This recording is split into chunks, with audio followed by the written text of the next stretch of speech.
Même si la faction a beaucoup de lacunes à l'heure actuelle en milieu compétitif, je suis persuadé que je peux vous faire adorer l'armée Cult Genestealer.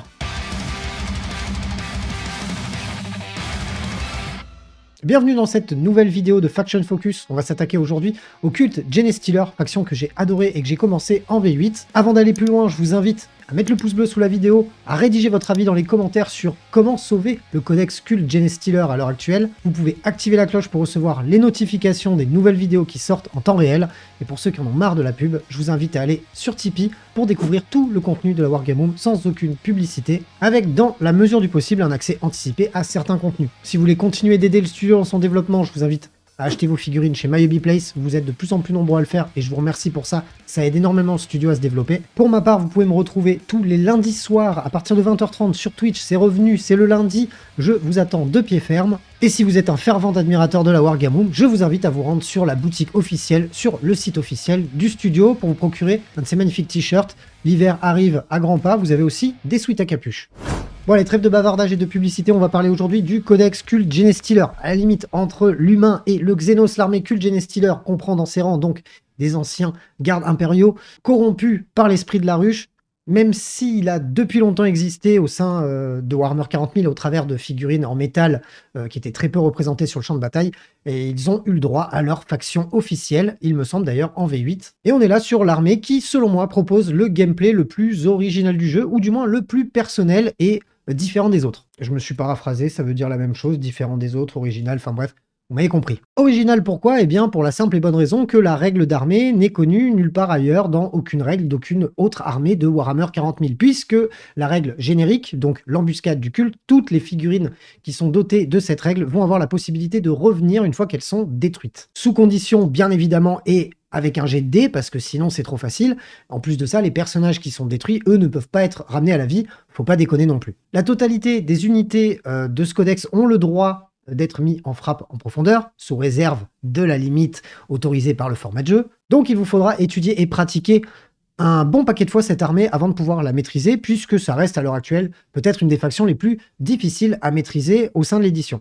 Entre harcèlement, frappe chirurgicale, l'armée Cult Genestealer possède des capacités donc redoutables à très courte distance. Et si on n'arrive pas à contenir l'armée et qu'on a un peu de chance sur ces jets de dés pour faire revenir des figurines, l'adversaire risque d'être très vite débordé de tous les côtés. Le plus dur réside dans le fait d'arriver à faire revenir des figurines sous les conditions, à gérer le reste de son armée et arriver tout de même à impacter l'adversaire et bien évidemment à marquer des points pour gagner des parties. Ce qui me permet d'enchaîner sur ce que le codex peut vous proposer en termes de détachement. Pour rappel, les détachements, c'est quelque chose que vous devez sélectionner à la création de votre armée pour appliquer une règle à l'ensemble de votre armée, ou du moins les figurines qui sont ciblées par cette règle. On a droit dans ce codex à 5 détachements, et la plupart me plaisent plutôt pas mal, même si on en a un ou deux où on sait pas trop où le développeur veut en venir, mais on est quand même sur quelque chose de pas mal, puisque le premier détachement, généralement le plus générique, c'est l'Host de l'Ascension qui va permettre qu'à chaque fois qu'une unité de Cult Genestealer de notre armée est placée sur le champ de bataille en tant que renfort, ça tombe bien, quasiment toute l'armée peut se déployer en renfort. Et jusqu'à la fin de notre prochaine phase de combat, les unités auront donc les mots-clés touche soutenue et ignore le couvert à leurs armes. Ce qui veut dire,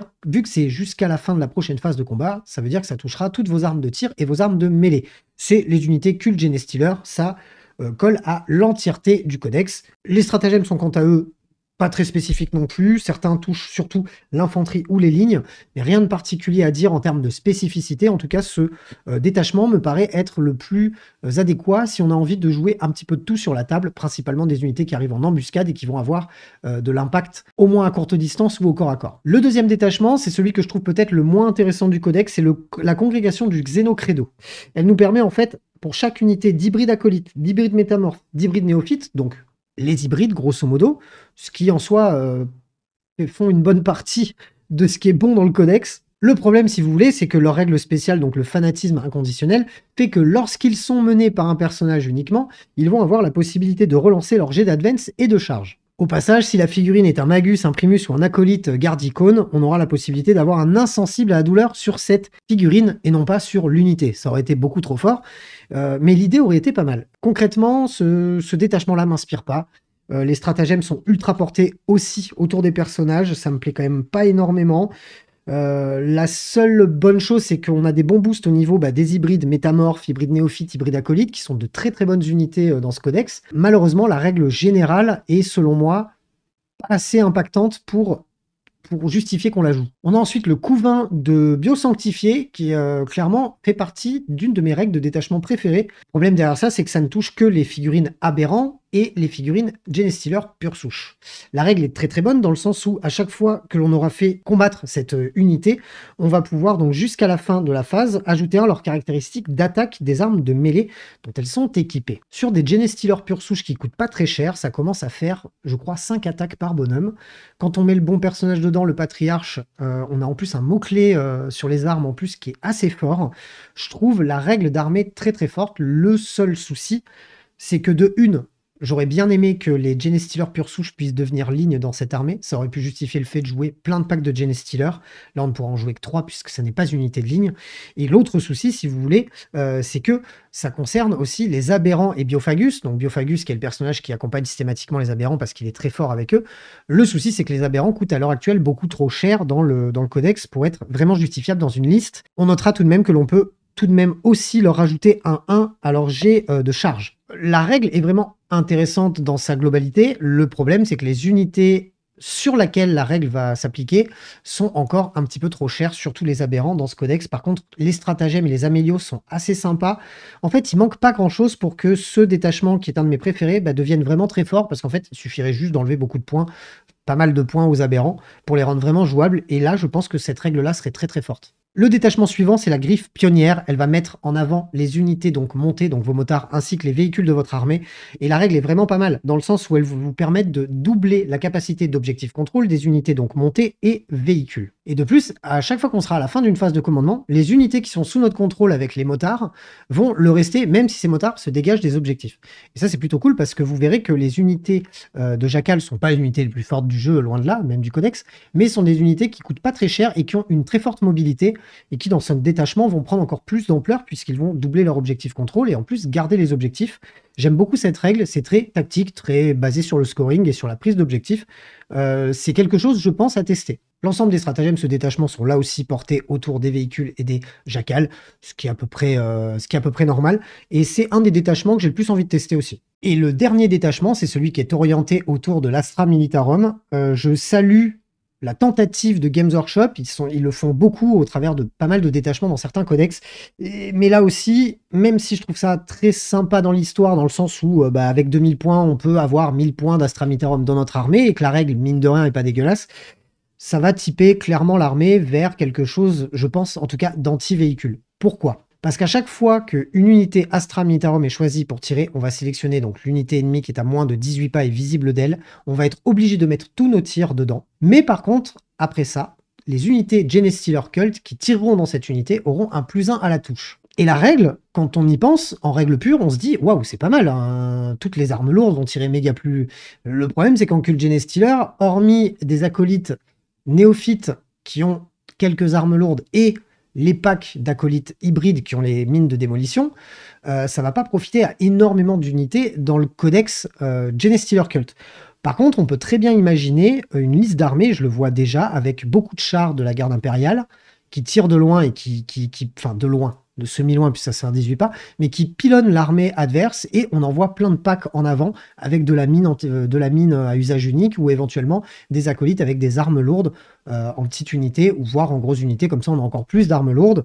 Le fait est, c'est que je pense que ça risque de manquer de quelque chose pour pouvoir scorer les points à côté. Enfin bref, en tout cas, l'idée de base est bonne. Les stratagèmes, en plus, se combinent très bien aux deux types d'unités. Certains stratagèmes vont bénéficier aux Astra Militarum, d'autres aux Genestealer Cult, d'autres vont être vraiment avoir un effet combo entre les deux. Donc je salue l'idée qu'a eu Games Workshop là-dessus. Maintenant, je suis pas sûr que ça sera généralement, de toute façon, lorsqu'on doit faire une armée avec des renforts, en tout cas depuis les dernières versions du jeu, ça n'a jamais été les trucs les plus forts. Donc je doute de l'efficacité de ce détachement. Par contre, quand on est un fan de la garde imp et du Kultgen ou quoi, ou qu'on a envie de se jouer une armée à thème, je pense que ça peut être une super belle armée et qu'on peut faire des trucs de ouf avec ce détachement. Mais si vous voulez voir ce qu'il y a de fort dans l'armée Kultgen Stealer, je vous invite à regarder le top 5 des unités du codex que vous pourrez retrouver juste ici. De façon globale, en termes de force, l'armée Kultgen Stealer regorge de ressources. On notera sûrement le fait qu'en fait, il est juste simplement en dessous, que ce soit juste en termes de force pure et dure ou de coup en point. Parce qu'en fait, toutes les idées qui sont inscrites dans ce codex sont bonnes, c'est juste qu'elles n'ont pas assez d'impact. Je pense que c'est juste dû à un problème d'équilibrage avec les points. Et je pense très sincèrement que la tendance s'inversera dans les prochaines semaines, prochains mois. En termes de force, bah, cette capacité de repop est très très bonne, quoique très aléatoire, mais elle reste très bonne. C'est une armée qui a énormément de mobilité et de la frappe en profondeur dans tous les sens. Si on prend l'avantage sur la bataille, ça va être très difficile pour notre adversaire de revenir. Et si on a l'avantage du terrain et du terrain, etc., on peut arriver à très vite swarmer la map et avoir vraiment une grosse empreinte sur le champ de bataille. L'impact à courte distance et au corps à corps reste quand même très bon. Ça manque un petit peu de punch, mais on a quand même pas mal de solutions. On a quelques personnages assez difficiles à attraper de par leurs règles spéciales et tout, qui feront très bien les secondaires ou du moins qui interdiront des zones.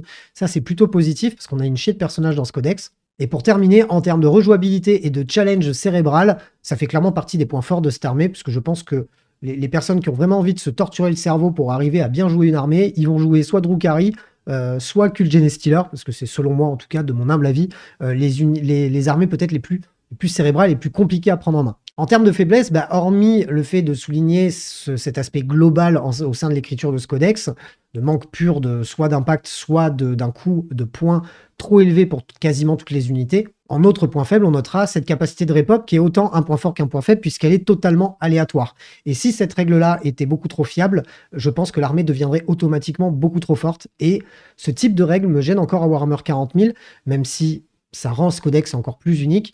J'ai un peu de mal avec le fait de jouer une liste avec un certain nombre de points qui pourrait éventuellement en jouer en fait avec 3000 points au lieu de 2000 si on a de la chance sur les dés de ripop. Maintenant, la règle a été quand même bien équilibrée dans le sens où déjà c'est un jet de dés et en plus de ça, lorsqu'on ripop, il faut placer un jeton, il faut arriver à le placer au bon endroit, il faut pas que quelqu'un s'en approche.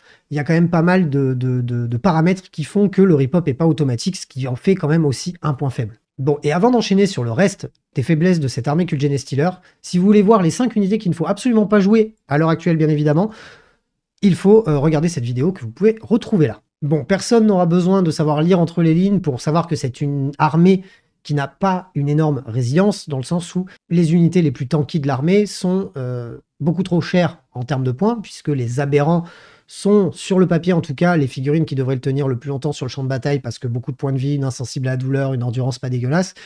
Malheureusement, l'unité coûte beaucoup trop cher. Donc, on a un fort problème de résilience puisqu'on se retrouve avec une armée qui a, de manière globale, une endurance de 3, un point de vie et des sauvegardes en carton. En plus de ça, si on est en galère dès le début de la partie et qu'on n'arrive pas à s'étendre sur la map et que notre adversaire, surtout, arrive à swarmer, par exemple, une armée sort de bataille, il y a pas mal de figurines sur la table, une armée orc, j'en sais rien, qui pourrait très rapidement, en fait, s'étendre et interdire les frappes en profondeur, etc., on risque de clairement se retrouver en galère et on risque de passer une très mauvaise partie. Donc si on part mal au niveau de la game, c'est selon moi assez difficile de la rattraper derrière. Et en termes de dernier point faible, c'est une armée qui est très chère en termes monétaires, surtout si on veut faire des unités optimisées, etc., etc., et qui en plus est très longue à peindre. Et en plus de ça, sauf si on utilise de la contraste et de la peinture rapide, si on a envie de peindre ça vraiment correctement, va falloir vraiment quand même maîtriser la peinture parce qu'on a, encore une fois, un petit peu comme à la manière des sorts de bataille, énormément de détails sur ces figurines-là, que ce soit les fringues, les plaques d'armure, la peau, ou encore les griffes à certains endroits, les membres métamorphosés comparés aux membres humains, les métaux, parce qu'on a aussi des armes. Enfin, on a vraiment énormément de choses à peindre sur ces figurines-là. À moins de passer par de la peinture rapide où on se casse pas trop la tête, on risque de très très vite y passer énormément de temps pour des figurines qui vont dégager très rapidement du champ de bataille, sachez-le. J'espère que cette vidéo vous aura plu et vous aura donné envie de vous lancer dans une armée Kult Genestealer. C'est le but des vidéos que je fais. Disclaimer de fin, vous avez bien compris que c'était pas dans le but de vous emballer vers un format compétitif. C'est plus pour vous vendre un petit peu l'armée, parce que moi ça fait partie, j'ai l'impression de dire ça à chaque vidéo, mais oui, c'est peut-être ça. Peut-être qu'en fait, j'ai pas d'armée préférée, peut-être que je les aime toutes, mais j'aime vraiment beaucoup cette armée. Quand je me suis lancé dedans, je l'ai fait à fond, j'ai peint énormément de figurines quand je me suis lancé dedans. J'ai toujours adoré jouer ce codex, même si à l'heure actuelle, c'est très loin d'être le meilleur, voire c'est peut-être un des pires. On a connu, il y a même pas si longtemps que ça, de très bonnes versions du jeu, ou même de très bons passages du codex Kult Genestealer. Si vous êtes un amoureux de l'armée, vous aurez votre quart d'heure de gloire, et même si ça n'est pas le cas et que vous jouez en format amical avec vos potes, et ça peut être une armée très très fun à jouer, pour être un petit peu cérébral quand même. J'espère que cette vidéo vous a plu. Si c'est le cas, comme d'hab, vous mettez le pouce bleu. On se retrouve très bientôt pour plein d'autres vidéos. D'ici là, prenez soin de vous. Salut les roommates.